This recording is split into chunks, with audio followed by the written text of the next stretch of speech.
সম্মানিত ভিউয়ার্স, ষষ্ঠ উপজেলা পরিষদ নির্বাচনের তৃতীয় ধাপে অদ্য 29শে মে টাঙ্গাইল সদর, নাগরপুর ও বেলদুয়ার নির্বাচন অনুষ্ঠিত হচ্ছে।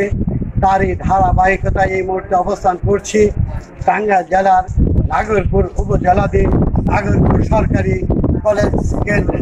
তাদেরকে সরাসরি নিয়ে যাচ্ছি আমাদের টাঙ্গাইল ডিবি নর্থের অফিসার ইনচার্জ মীর মোশাররফ হোসেন।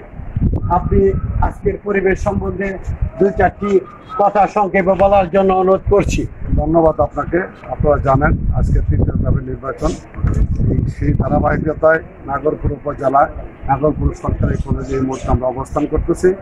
আমরা এই নির্বাচন যাতে অবাধ ও সুষ্ঠু নিরপেক্ষ হয় এবং অবাধে যাতে ভোটাররা ভোট দিতে আসতে পারে, সেই জন্য আমরা সর্বোত্তম চেষ্টা করতেছি এবং মাননীয় পুলিশ সুপারের নির্দেশ মতে আমরা এই নাগরপুর উপজেলায় যারা দায়িত্বে আছে সুষ্ঠু এবং সুন্দর একটা নির্বাচন উপহার দেবো এই অঙ্গীকার করে আমরা এই অবস্থান করতেছি। ধন্যবাদ আপনাকে অসংখ্য ধন্যবাদ।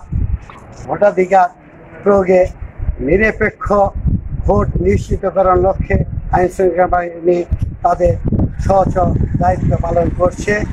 নাগরপুর কলেজ থেকে সৈয়দ মহসিন হাবিব। আসসালামু আলাইকুম রহমতুল্লাহ।